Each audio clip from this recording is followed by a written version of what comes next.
नमस्कार दोस्तों। आज के इस वीडियो में हम अभी जो आपका एसएससी सीसीएल का एग्ज़ाम हुआ था टीयर फर्स्ट का 2024 के अंदर, उसका मैथ्स का पेपर आज के इस वीडियो में हम डिस्कस करेंगे, ठीक है।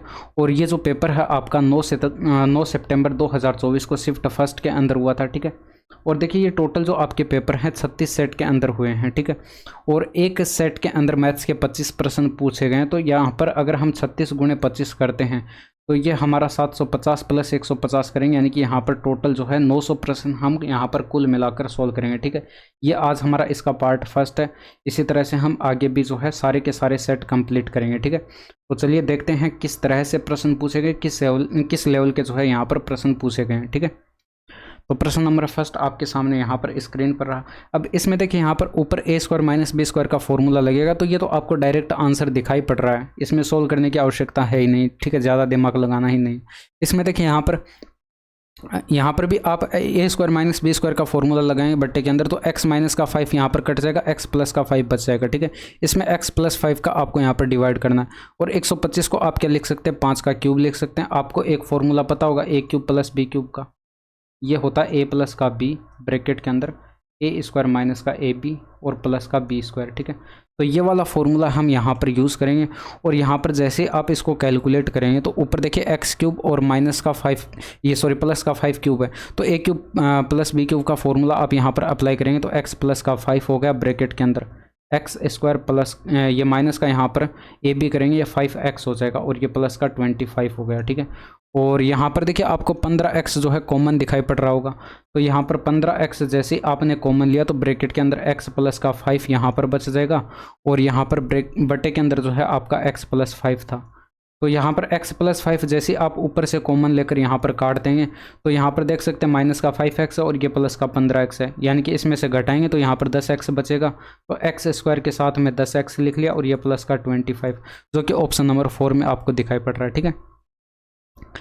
अब इसमें देखिए इसको भी आपको यहाँ पर सोल्व करना है और यहाँ पर k का मान जो है वो आपको कैलकुलेट करके बताना है।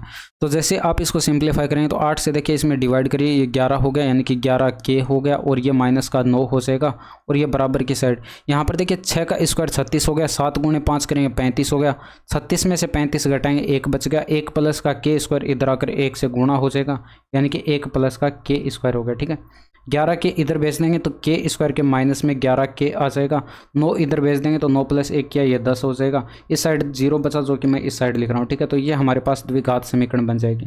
अब इसमें आपको k का मान कैलकुलेट करके बताना है, चाहे तो आप इसको सोल्व करके कैलकुलेट कर सकते हैं, बट इसमें देखिए आपको सोल्व करना ही नहीं है। यहाँ पर ऑप्शन से चेक करेंगे तो k का मान जैसे ही हम यहाँ पर 1 रखते हैं तो 1 का स्क्वायर 1 हो गया, ये 11 हो गया माइनस का, तो माइनस का 10 प्लस 10 करेंगे यानी कि बराबर 0 आ रहा है, तो k का मान 1 हो सकता है। इसके बाद 10 रखेंगे तो 10 का स्क्वायर 100 हो गया, 100 माइनस यहाँ पर 110 करेंगे तो यहाँ पर माइनस का 10 बच गया और ये प्लस का 10 यानी कि बराबर 0 यहाँ पर भी आ रहा है, तो k का मान 10 भी हो सकता है। तो ऑप्शन से ही आपका यहाँ पर बन चुका है, ठीक है। नेक्स्ट देखिए, इसमें देखिए एक परीक्षा में लड़कों और लड़कियों के औसत अंक आपको बताए गए क्रम से 75 और 80 हैं। यदि उस परीक्षा में सभी विद्यार्थियों के औसत अंक 78 हों तो लड़कों की संख्या और लड़कियों की संख्या का अनुपात बताना है, ठीक है। लड़कों की संख्या और लड़कियों की संख्या का, इनके औसत 75 बताया गया, इनका औसत 80 बताया गया और सभी का मिलाकर 78 बताया गया। तो एलिगेशन हम यहाँ पर लगा देंगे, बड़ी वैल्यू में से छोटी वैल्यू घटाएंगे तो यहाँ पर 3 का डिफरेंस और यहाँ पर 2 का डिफरेंस, तो यहाँ पर जो लड़कों और लड़कियों का अनुपात है वो 2:3 होगा, ठीक है। सभी विषयों को मिलाकर 79% अंक किसने प्राप्त किए ये बताना है। तो इसमें देखिए यहाँ पर ये आपको छात्र बताएगा और ये सभी विषय हैं और टोटल यहाँ पर 100 में से प्राप्त किए गए अंक आपको यहाँ पर बताए गए, ठीक है। तो सबसे पहले ऑप्शन में देखें भाई यहाँ पर 5 छात्र हैं, ऑप्शन में 4 ही छात्र हैं, तो कौन नहीं है भाई। यहाँ पर देखिए ये सुशोभित आपको नहीं दिखाई पड़ रहा, तो इसका तो चेक ही नहीं करना। बाकी यहाँ पर तरुण का आप यहाँ पर चेक करते हैं तो ये 65 प्लस का 75 किया, यानी कि ये आपका 140 और 80 220 हो गया और 90 ये आपका 310 हो गया और ये 85 ये 395 हो गया, ठीक है। टोटल 5 विषय थे, यानी कि टोटल 500 में से प्राप्त किए गए अंक हैं। गुणे 100 करते तो यहाँ पर 5 का आप इसमें डिवाइड करते, 7 पंचे 35 हो गया, 9 पंचे 45, और यही आपसे पूछा गया था कि 79% किसने प्राप्त किए, तो तरुण ने ही प्राप्त कर लिया, बाकी का हमें क्यों चेक करना है, ठीक है। आंसर तो हमारा एक ही होगा। इंग्लिश वाले इसे पढ़ सकते हैं, वीडियो को पॉज कर, ठीक है। Who obtained 79% marks in all the subjects taken together. ठीक है, तो आप इसको पढ़ सकते हैं और इसको सोल्व कर सकते हैं। इसमें देखिए यदि यहाँ पर आपको कोसेक थीटा बराबर बताएगा 5/3 है, तो इसका मान आपको यहाँ पर ज्ञात करके बताना है। देखिए अगर फॉर्मूले पता है तो आप इसको आसानी के साथ बना लेंगे, नहीं तो फिर आप इसको ट्रायंगल बना के भी सोल्व कर सकते हैं। ठीक है, आपको पता है सेक स्क्वायर थीटा -1 आपके पास क्या होता है, टेन स्क्वायर थीटा होता है, तो टेन स्क्वायर थीटा। और कोट स्क्वायर थीटा क्या होता है, 1/10 स्क्वायर थीटा होता है, तो 1/10 स्क्वायर थीटा इंटू में 1 प्लस कोट स्क्वायर थीटा क्या होता है, कोसेक स्क्वायर थीटा होता है। ठीक है, तो टेन स्क्वायर थीटा से टेन स्क्वायर थीटा कट गया, कोसेक थीटा का मान आपको बताएगा 5/3 है, इसका स्क्वायर कर दीजिए और ये आपका 25/9 जो है करेक्ट आंसर हो जाएगा। ठीक है, राजेश को उसके प्रिंटिंग प्रेस में कुछ किताबें छापने का ऑर्डर मिला, जिसमें से उसने ऑर्डर के 17/27 को 34 दिनों में पूरा किया। उसने छपाई का पूरा ऑर्डर कितने दिनों में पूरा किया? आसान सा प्रश्न है, 17 यूनिट का काम 34 दिनों में, यानी कि डेटा 2 गुना दे रखा है। ठीक है, तो आप यहाँ पर देख सकते हैं 27 यूनिट का कितने दिनों में हो जाएगा, 27 गुणे 2 करेंगे यानी कि 54 दिन यहाँ पर लगेंगे। ठीक है, आसान सा प्रश्न था भाई। यहाँ पर बट्टे में जो लिखा हुआ है 27, ये हमारे पास टोटल काम था, उसमें से 17 यूनिट का 34 में हो रहा है, तो 27 यूनिट का कितने दिनों में हो जाएगा, 54 दिनों में। इसमें देखिए मोहन ने 20% वार्षिक साधारण ब्याज की दर से 4,22,092 की राशि उधार ली। प्रथम वर्ष की समाप्ति पर वह उधार ली गई मूल राशि की वापसी के लिए 21,679 चुकाता है। यदि मोहन दूसरे वर्ष की समाप्ति पर भी सभी लंबित बकाया राशि का भुगतान करता है, जिसमें प्रथम वर्ष के दौरान अर्जित ब्याज भुगतान भी क्या है, शामिल है, तो वह दूसरे वर्ष की समाप्ति पर कितना भुगतान करेगा, ये आपसे यहाँ पर पूछा गया है। देखिए यहाँ पर इसको एक बार भूल जाइए, दूसरे ये जो यहाँ पर पहले वर्ष की समाप्ति पर ये जो भुगतान करता है, इसको एक बार भूल जाइए। ये जो आपके पास यहाँ पर प्रिंसिपल पी है, इसका आप यहाँ पर 20% से जो है 2 साल के लिए पहले साधारण मतलब अमाउंट कैलकुलेट कर लीजिए। ठीक है, तो अमाउंट जब कैलकुलेट करेंगे 4,22,092 है। ठीक है, देखिए ये आपको डायरेक्ट दिखाई पड़ जाना चाहिए। रेट ऑफ इंटरेस्ट 20% की बताई गई, समय 2 वर्ष का है, तो 40% का यहाँ पर ब्याज मिलेगा।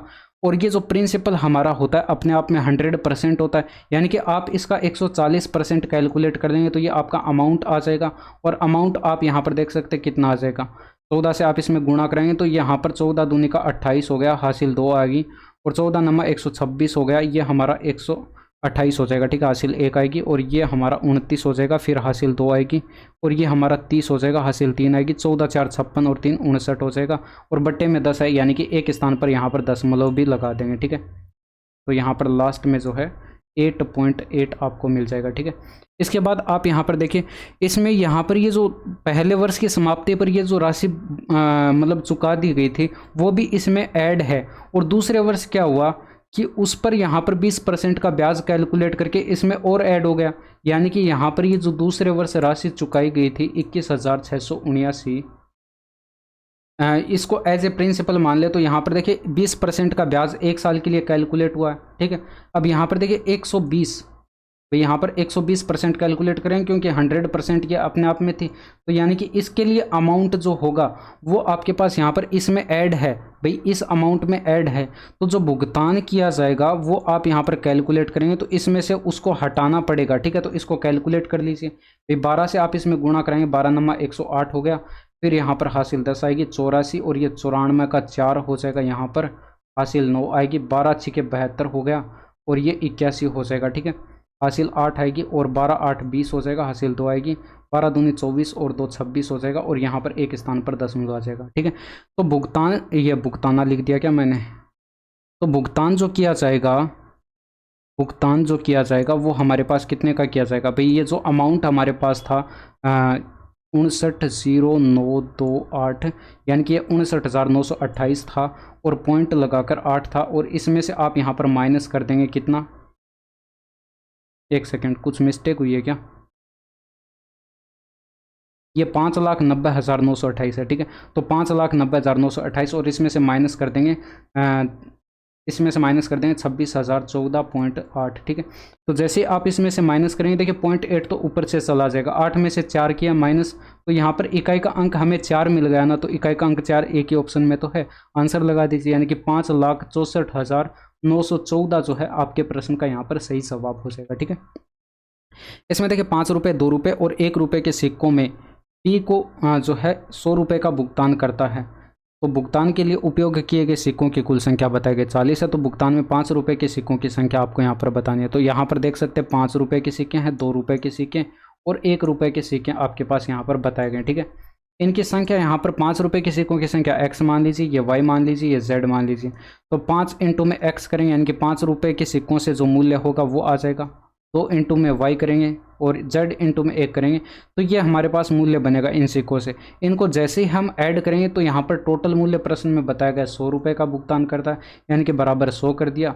और यहाँ पर सिक्कों की संख्या जो x, y और z हमने मानी है इनका योग हमें बताया गया, यानी कि कुल संख्या बताई गई कितनी है, 40 है। तो x plus y plus z बराबर कितना मिल गया, 40 मिल गया। अब देखिए इसमें यहाँ पर x इसमें से ले लेंगे, y इसमें से ले लेंगे, अलग कर देंगे। ठीक है, तो यहाँ पर ये 4x बच गया और यहाँ पर ये y बच गया। जो हमने x और y अलग किया उसको हमने यहाँ पर z के साथ लिख लिया और ये बराबर की साइड हमारा 100 है। ठीक है, तो यहाँ पर आप देख सकते हैं x plus y plus z तो हमारा कितना था, एक second, x plus y plus z हमारा 40 था। तो यहाँ पर जैसे 40 रखा उधर जाकर माइनस हो जाएगा, यानी कि 4x प्लस का y इक्वल टू जो है हमारे पास 60 मिल गया। तो y इक्वल टू कितना मिल जाएगा, 60 माइनस का 4x मिल जाएगा। तो एक समीकरण हमारे पास ये बन चुकी है। ठीक है, तो y के सिक्कों का मान हम यहाँ से कैलकुलेट कर सकते हैं और यहाँ पर z सिक्कों का मान जो है, यानी कि यहाँ पर 1 रुपये के सिक्कों का मान हम कैसे कैलकुलेट करें। यहाँ पर y का मान आप पुट कर दीजिए, यानी कि x प्लस का y का मान 60 माइनस का 4x रखेंगे और प्लस का z इक्वल टू 40। ठीक है, तो यहाँ पर देख सकते हैं ये माइनस का 3x बच गया, उधर प्लस में चला जाएगा, यानी कि z बराबर 3x आ गया। 60 इधर जाएगा यानी कि माइनस का 20 बच गया, तो z बराबर हमें ये मिल गया। ठीक है, अब हमारे पास y और z के मान आ चुके हैं। अब देखिए आप इसमें ऑप्शन से चेक कराएंगे भाई, x बराबर आप अगर 13 लेते हैं तो y बराबर आपका यहाँ पर कितना मिल जाएगा। इस वाले समीकरण में आप x का मान 13 रखिए, 13 चौके 52, 60 में से घटाएंगे यानी कि 8 मिल जाएगा।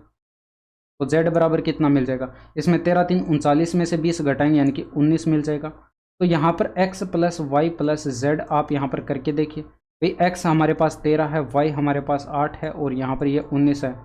तो ये 21 प्लस का आप 19 करेंगे यानी कि 40 आपके पास बन रहा है। और यही तो बताया गया था कि सिक्कों की कुल संख्या 40 है, यानी कि ये x बराबर 13 जो है ये हमारे पास सभी शर्तों को संतुष्ट कर रहा है। ठीक है, तो x बराबर 13 हो सकता है। इसके बाद बाकी के ऑप्शन भी आप यहाँ पर चेक कर सकते हैं। मैं यहाँ पर ये करके दिखा देता हूँ, 16 पर चेक करते हैं। ठीक है, अगर हम यहाँ पर x का मान 16 लेते हैं तो यहाँ पर आप देख सकते हैं, देखें हम यहाँ पर न्यूनतम लेते हैं। ठीक है, 16, तो x का मान जैसे मैंने यहाँ पर 16 लिया तो यहाँ पर y का मान कितना हो जाएगा, 16 यहाँ पर रखिए, 16 4 64 हो जाएगा, यानी कि y का मान कितना आएगा, माइनस का 4 आएगा। जबकि हमें पता है यहाँ पर सिक्कों की संख्या जो है वो नॉन नेगेटिव होगी, यानी कि ऋणात्मक यहाँ पर नहीं हो सकती। नॉन नेगेटिव यानी कि ऋणात्मक नहीं हो सकती, क्योंकि आपने कभी सुना है यहाँ पर 5 रुपये के -5 सिक्के, -4 सिक्के, ऐसा पॉसिबल ही नहीं है। यानी कि 2 रुपये के सिक्के माइनस में कैसे हो सकते हैं, तो यहाँ पर ऋणात्मक पॉसिबल ही नहीं होगा। तो x बराबर 16 पर हमारे पास y का मान ऋणात्मक आ रहा है, तो 17 पर तो ऋणात्मक आएगा ही आएगा और 18 पर भी ऋणात्मक आएगा, चाहे तो आप चेक कर सकते हैं। ठीक है, तो हमारे पास x का मान यानी कि 5 रुपये के सिक्कों की संख्या ही हमें कैलकुलेट करके बतानी थी, यानी कि हमारे पास कितनी होगी, 13 होगी। ठीक है, इसमें देखिए किस वर्ष में सभी केंद्रों में अनुपस्थित रहने वालों की संख्या दूसरी सबसे अधिक थी, ये आपको यहाँ पर बताना है। और यहाँ पर आप देख सकते हैं निम्नलिखित तालिका विभिन्न परीक्षा केंद्रों PQR में कुल उपस्थित उम्मीदवार और उपस्थित उम्मीदवारों की संख्या को दर्शाती है। तो यहाँ पर ये आपको परीक्षा केंद्र बताया गया और यहाँ पर ये कुल और यहाँ पर ये उपस्थित बताया गया। ठीक है, तो अनुपस्थित आप यहाँ पर देख लेंगे और ऑप्शन में आप यहाँ पर देखते तो देखिए यहाँ पर टोटल 5 वर्ष का डेटा है और 2016 आपको ऑप्शन में कहीं पर दिखाई नहीं पड़ रहा है, तो इसका आप चेक ही नहीं कराएंगे, बाकी का चेक करा लेंगे। ठीक है, इंग्लिश वाले यहाँ पर इसको पढ़ सकते हैं वीडियो को पॉज करके एक बार। ठीक है, इसमें देखिए यहाँ पर आप देखेंगे तो यहाँ पर 5 आपको एब्सेंट दिखाई पड़े, यहाँ पर 20 और यहाँ पर 5। ठीक है, तो 5 प्लस का 20 प्लस का 5 करेंगे यानी कि ये 30 आपको कुल अनुपस्थित उम्मीदवार दिखाई पड़ गए। ठीक है, इसके बाद 2018 में देखें तो यहाँ पर 4 अनुपस्थित और यहाँ पर 20 और यहाँ पर 10, तो 4 20 और 10 यानी कि टोटल करेंगे यहाँ पर 34 हो जाएंगे। इसके बाद यहाँ पर आप देखेंगे तो ये आपको 11 और यहाँ पर देखेंगे तो ये 12 और यहाँ पर देखेंगे तो ये 8, तो 11 12 ये 8 यानी कि ये 31 हो जाएंगे। इसके बाद यहाँ पर देखेंगे तो ये आपको 11 यहाँ पर भी दिखाई पड़ रहे हैं और 14 यहाँ पर और यहाँ पर 5, तो 11 14 ये 5 यानी कि ये 19 हो गया और इसके बाद 20 और ये 30 आपके पास हो जाए। ठीक है, तो यहाँ पर आप देख सकते हैं सबसे पहले अधिकतम तो आपके पास ये हो गए, 2 नंबर पर अधिकतम जो है कौन से में होंगे, इसमें होंगे 2019 में। भाई दूसरे सबसे अधिक आपको बताने थे ना, तो दूसरे सबसे अधिक इसी में है अनुपस्थित, ठीक है, तो 31, तो 2019 आपके प्रश्न का सही आंसर हो जाएगा।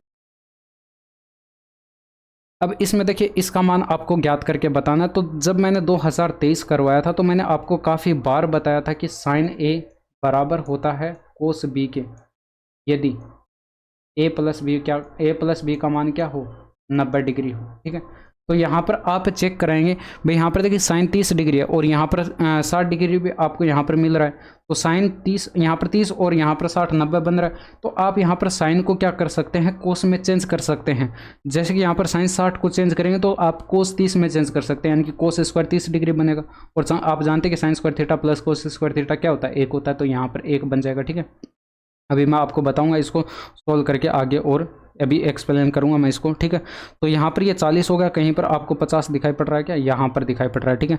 तो माइनस का चिन्ह कॉमन ले लिया, यानी कि यहाँ पर भी sine square theta plus cos square theta बनेगा, तो यहाँ पर भी 1 हो गया। इसी तरह से आप यहाँ पर देख सकते हैं 45 और यहाँ पर भी 45 मिल रहा है, यानी कि प्लस का 1 यहाँ पर भी मिल गया, और यहाँ पर 55 और यहाँ पर 35, माइनस चिन्ह कॉमन ले लेंगे तो माइनस का 1 यहाँ पर बन जाएगा, ठीक है।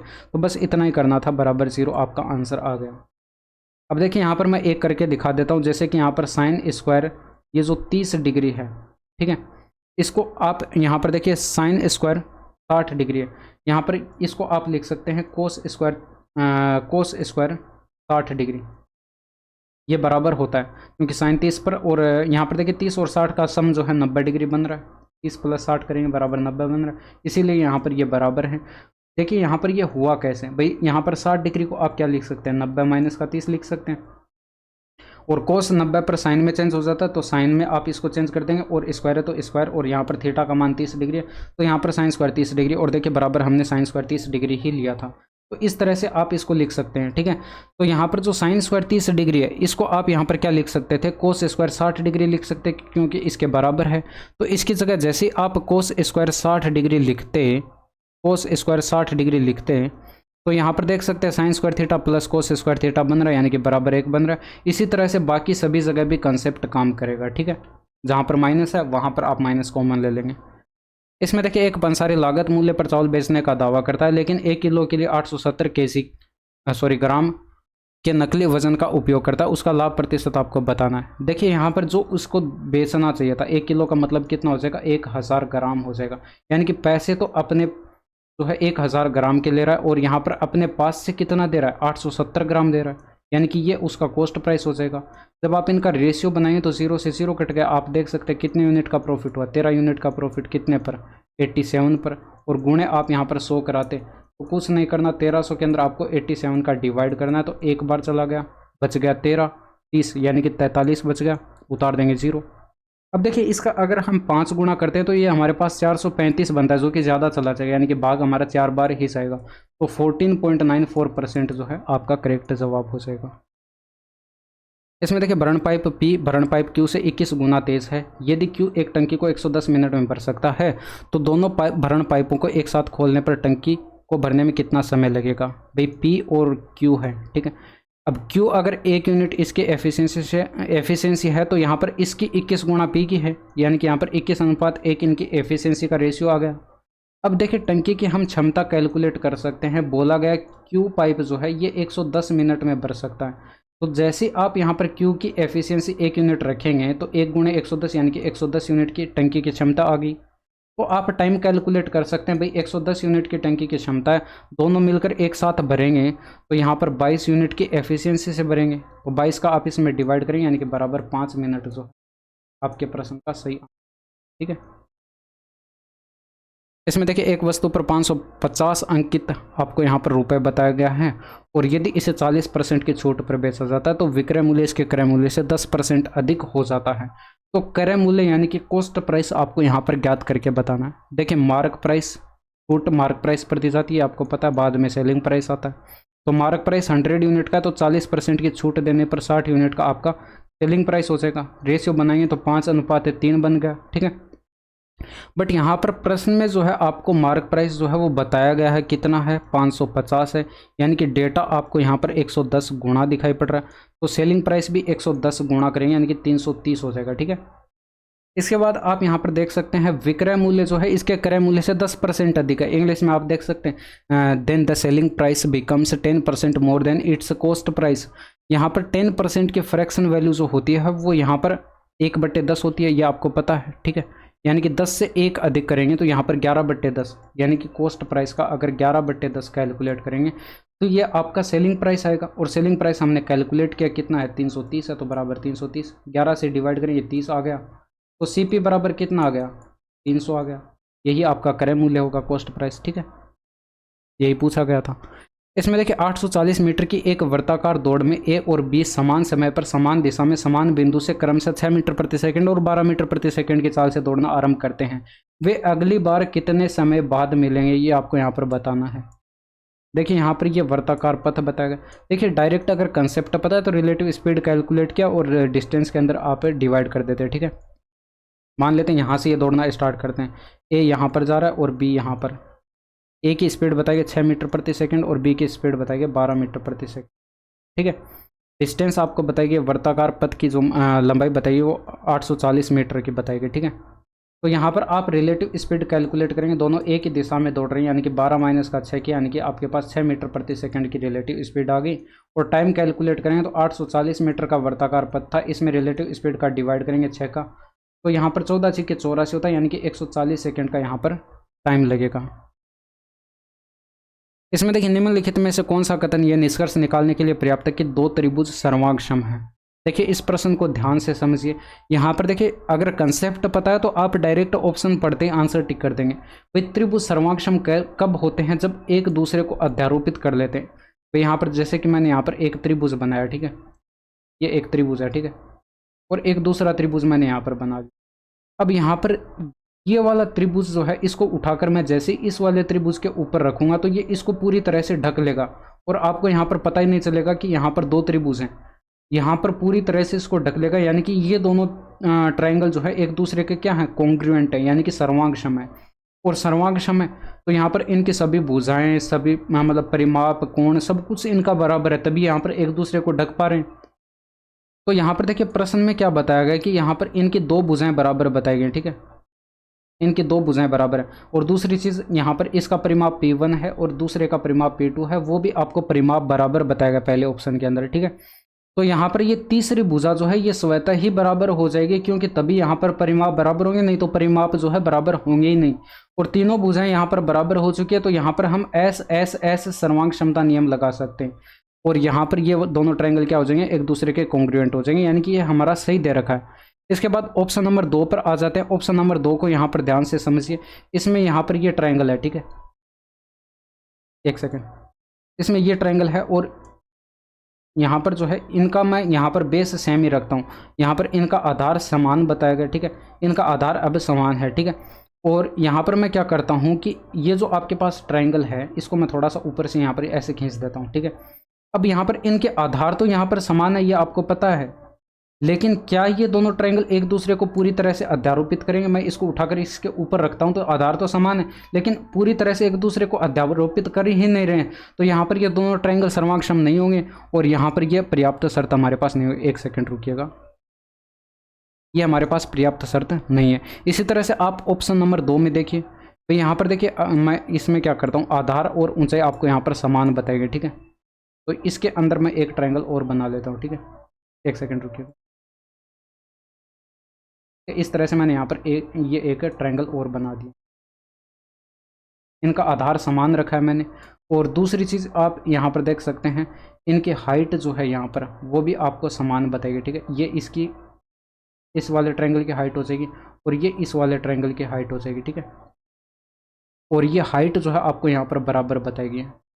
अब हाइट बराबर है, बेस आपका यहाँ पर समान है ही, यहाँ पर ये बेस समान है, हाइट इन दोनों ट्रायंगल की बराबर है, ठीक है। इसकी हाइट बाहर की साइड बनेगी क्योंकि यहाँ पर ये अधिकोण त्रिभुज है। अब यहाँ पर जो है इन दोनों का बेस समान है, हाइट समान है, लेकिन क्या ये दोनों ट्रायंगल एक दूसरे को अध्यारोपित कर रहे हैं? नहीं कर रहे। तो यहाँ पर ये भी हमारे पास पर्याप्त शर्त नहीं है। इसके बाद यहाँ पर देखिए दोनों त्रिभुजों की एक भुजा और एक कोण बराबर हो। इसमें देखिए यहाँ पर ध्यान से समझिए, इस प्रश्न इस ऑप्शन को ध्यान से समझिए। इसमें देखिए यहाँ पर ये आपके पास एक ट्रायंगल है, ठीक है, और ये दूसरा ट्रायंगल है।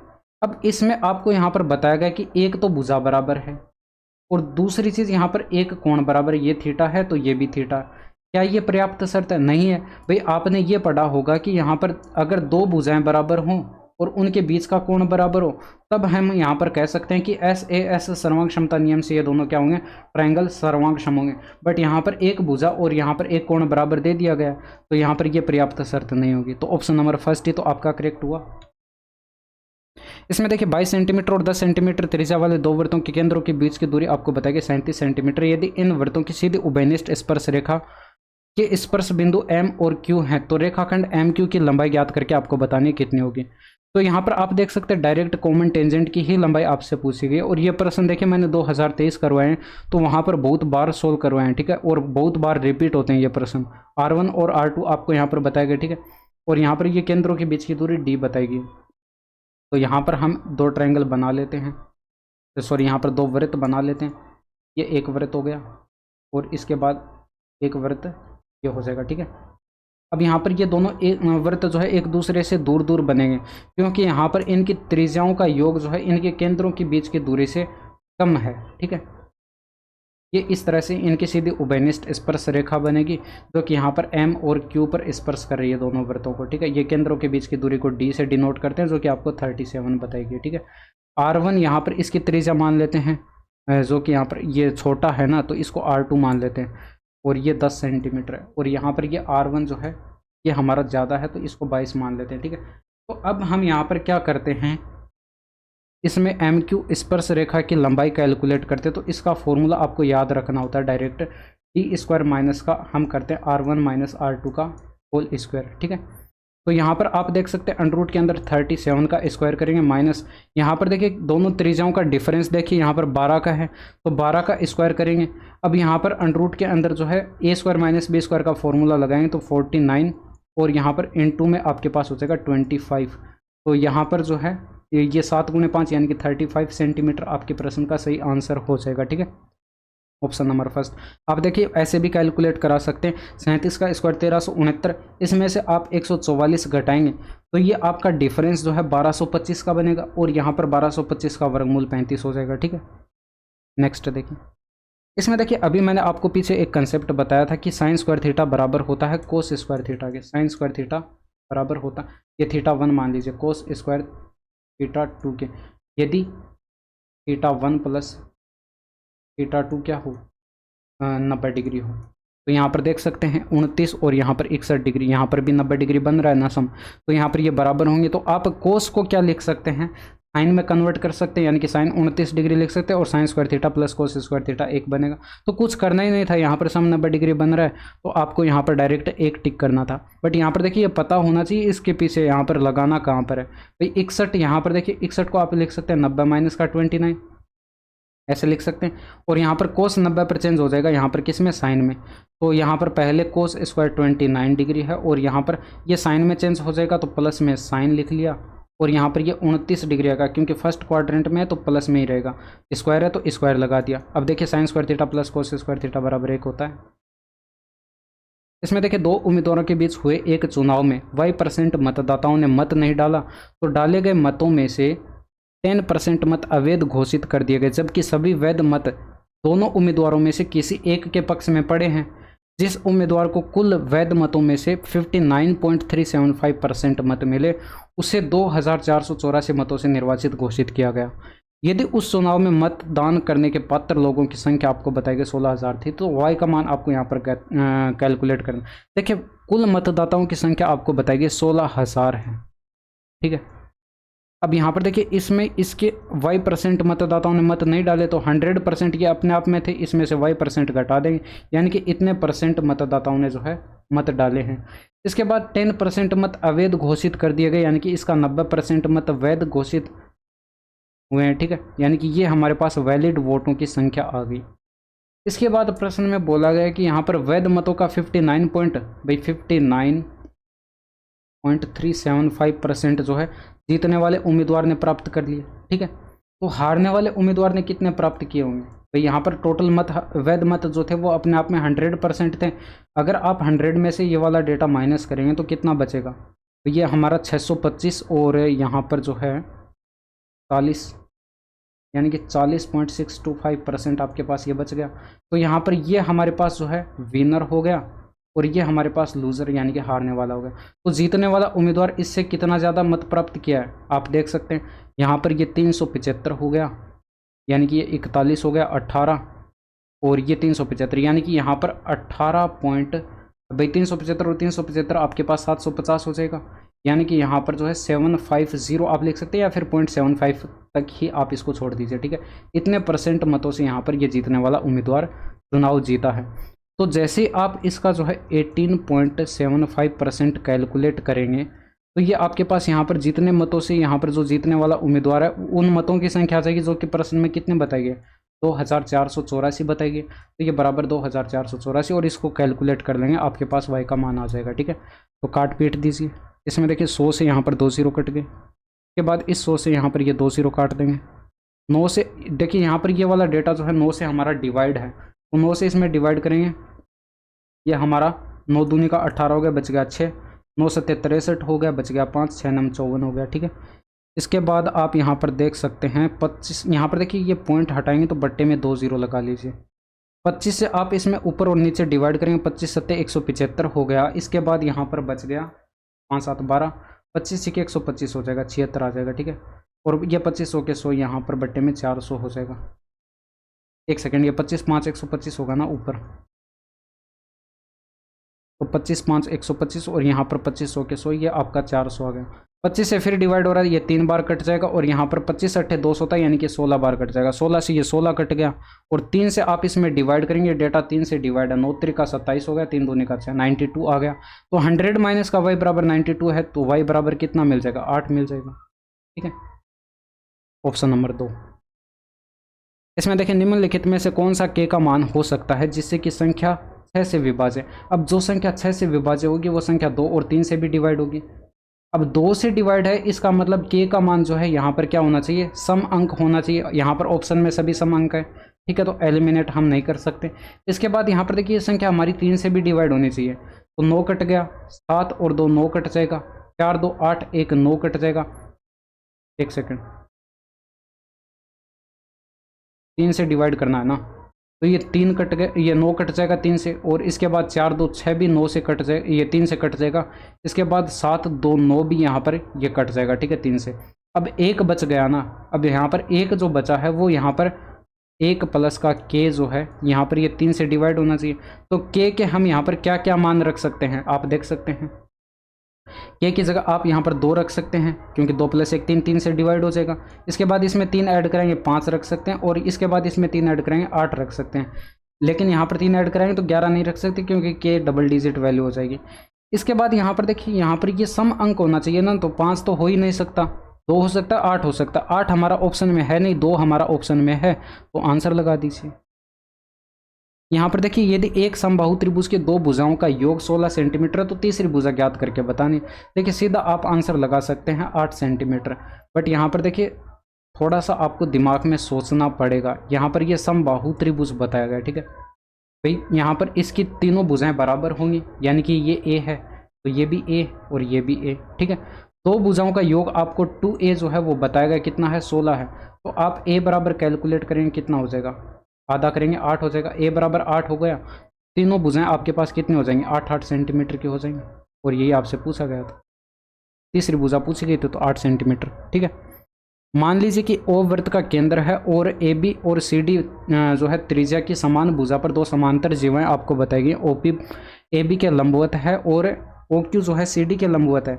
यदि AB बराबर 10 सेंटीमीटर है तो CD बराबर 24 सेंटीमीटर, PQ बराबर 7 सेंटीमीटर, तो वृत्त का व्यास कितना होगा ये आपको यहाँ पर बताना है। देखिए यहाँ पर एक वृत्त हम यहाँ पर बना लेते हैं। ठीक है, इसमें जो है आपको एक इस वृत्त की जो है त्रिज्या बताई गई है। अब इस वृत्त की एक ही त्रिज्या पर आपको बताएगी दोनों समांतर जीवाएं, तो आपको पता है एक ही साइड बनेगी, दोनों जीवाएं एक ही साइड बनेंगी। तो यहाँ पर मान लेते हैं कुछ इस तरह से ये बनेंगे, एक जीवा मान लेते हैं यहाँ पर ये है, ठीक है, और दूसरी जीवा मान लेते हैं यहाँ पर ये है। अब आपको पता है यहाँ पर ये ए बी है और ये यहाँ पर ये सी डी बताई गई, ठीक है। ए बी बराबर आपको 10 सेंटीमीटर बताया गया, तो यहाँ पर ए बी बराबर जैसे आपके पास यहाँ पर, चलिए मैं यहाँ पर लिखता नहीं हूँ, यहाँ पर ये 10 सेंटीमीटर आपको बताया गया, तो ये बराबर बराबर भागों में बंटेगी, क्योंकि त्रिज्या से हम परपेंडिकुलर खींचते हैं, तो ये वो जीवा को बराबर बराबर भागों में डिवाइड कर देगा। तो ये 5, ये 5, सी डी 24 है, तो ये आपके पास यहाँ पर 12 और ये भी आपके पास यहाँ पर 12, ठीक है।